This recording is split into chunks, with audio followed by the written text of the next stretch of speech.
everybody. Welcome to the dungeon. Today what we're going to do is a fun little demonstration on reduction beads. And this came from one of our subscribers, Shannon. Thank you very much for this question. I honestly don't know why I didn't think about this myself. I mean, it's one of those basic bead color things that everybody should know about is reduction glass. And why does it reduce? Well, it reduces in a oxygen deprived flame. And what that does is it brings the metals that are part of the batch of color, so different metals make up different colors.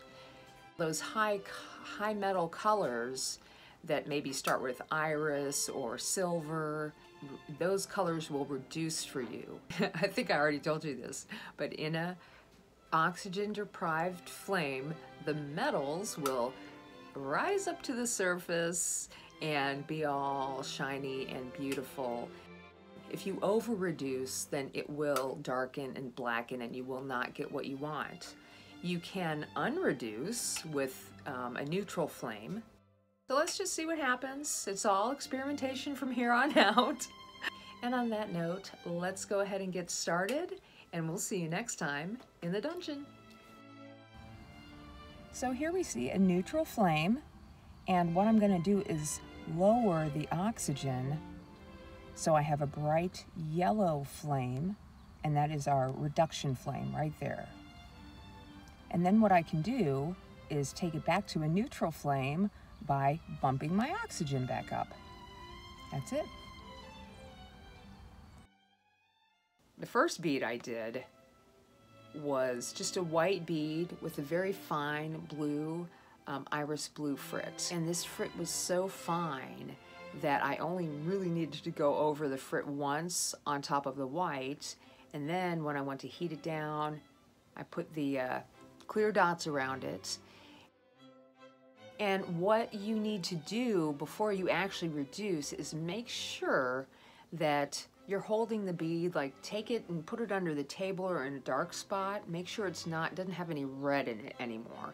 You want this bead to be cool enough to not immediately heat up and start melting, because all you're doing is surface treatment now. So you want to cool the bead down until the redness has all gone away. And immediately then you're going to change your flame into a reducing flame and just very gently flash that bead in the flame, a little bit at a time. This can happen so quick. I almost feel like this blue one I did too much because it really overpowered the clear dots.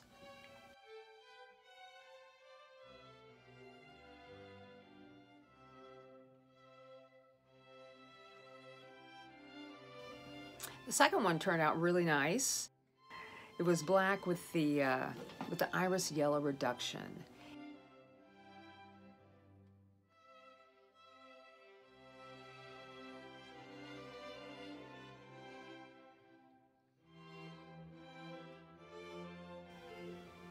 Iris yellow turned out amazing. It's just like had this amazing gold to it that, you know, was really intriguing.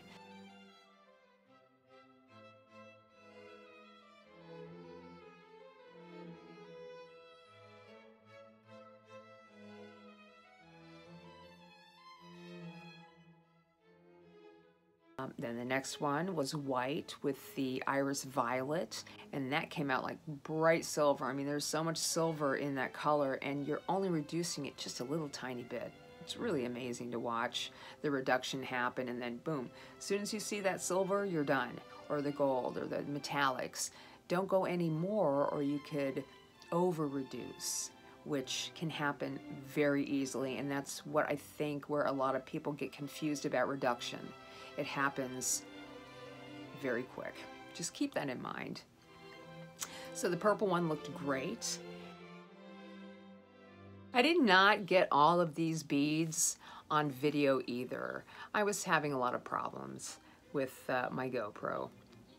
So there are two beads that are really spectacular that I wanted to talk about. And one of them is the largest one. I put all of the frit on my plate together.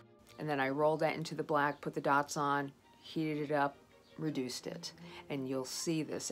It looks really amazing with all the metallics showing, and then the non-metallic parts underneath that clear glass give it a very otherworldly look. It's really amazing. And the last one that I did that I didn't get filming of is this completely random color, light sky blue. And this color will turn a beautiful rusty red when in reduction. But for some reason, this I think is my favorite one, and it is the odd one out of the whole bunch that I made. If you have any of this light sky blue and you don't have any other reducing colors, use this. It is incredible. Okay, here's one more that I did not get to talk about. This is the silver number 3 on top of clear with the dots on it, and then a quick reduction. And I honestly have to say, I'm not really into the reduction on the silver number 3. Maybe if it was under black, it would have looked a lot better, but it's kind of interesting. I love the reduction. Reduction glass is great. Everybody should give it a try. It's exciting to see that metal come up to the surface and to have this bead that's just, you know, beautiful colors, metallics all around, gold, silver, just amazing colors. If you have reduction colors, I hope you enjoy them. Let me know, you know, if there's one that you find specifically amazing and how you use it. I'd love to know. That's a little bit about reduction. Shannon, I hope I answered your questions, and everybody out there, I hope you have a better understanding now of what a reduction glass will do for you and how to reduce it. All right, guys. On that note, have a wonderful day, and we'll see you next time in the dungeon.